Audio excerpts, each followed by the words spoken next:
Did Jesus really rise from the dead? By William Lane Craig. To answer our question from a historical standpoint, we must first determine what facts concerning the fate of Jesus of Nazareth can be credibly established on the basis of the evidence, and second, consider what the best explanation of those facts is. At least 4 facts about the fate of the historical Jesus are widely accepted by New Testament historians today. Fact 1. After his crucifixion, Jesus was buried by Joseph of Arimathea in a tomb. This fact is a highly significant fact because it means that the location of Jesus' tomb was known in Jerusalem to Jews and Christians alike. New Testament scholars have established the fact of Jesus' entombment on the basis of evidence such as the following. Number 1. Jesus' burial is attested in the information from before AD 36 that was handed on by Paul in 1 Corinthians 15, 3-5. Number 2, the burial story is independently attested in the source material that was used by Mark in writing his gospel. Number 3, given the understandable hostility in the early Christian movement toward the Jewish national leaders, Joseph of Arimathea, as a member of the Jewish high court that condemned Jesus, is unlikely to have been a Christian invention. Number 4, the burial story is simple and lacks any signs of being developed into a legend.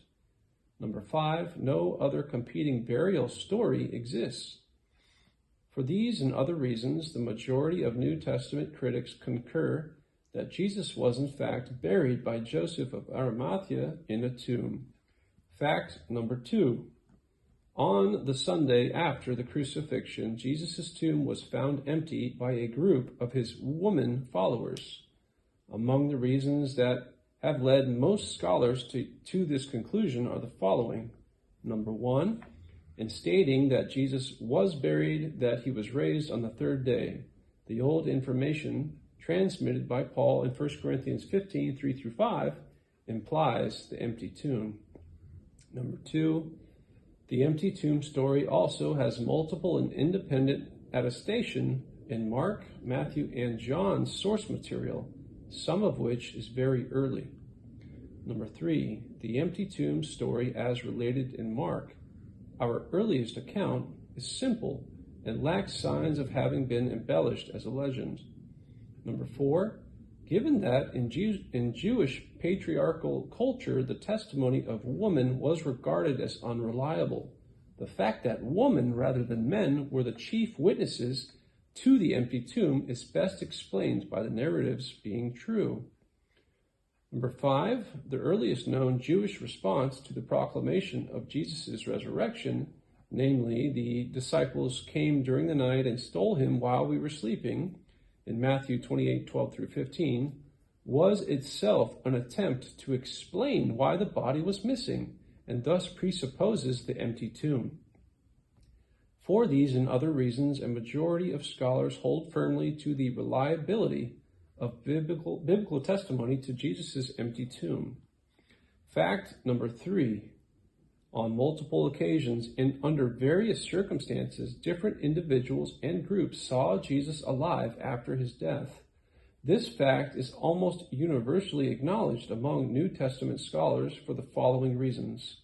Number 1, given its early date as well as Paul's personal acquaintance with the people involved, the list of eyewitnesses to Jesus' resurrection appearances that is quoted by Paul in 1 Corinthians 15, 5-8 guarantees that such appearances occurred. Number 2, the appearance narratives in the Gospels provide multiple independent attestations of the appearances. Even the most skeptical critics acknowledge that the disciples had seen Jesus alive after his death.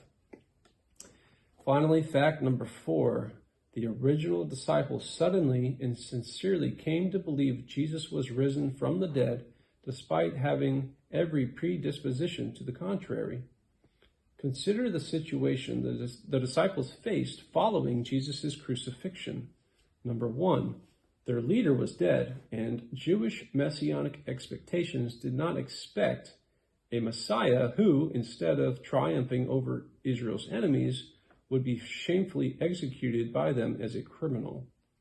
Number 2, according to Old Testament law, Jesus' execution exposed him as a heretic, a man accursed by God. Number 3, Jewish beliefs about the afterlife precluded anyone's rising from the dead to glory and immortality before the general resurrection of the dead at the end of the world.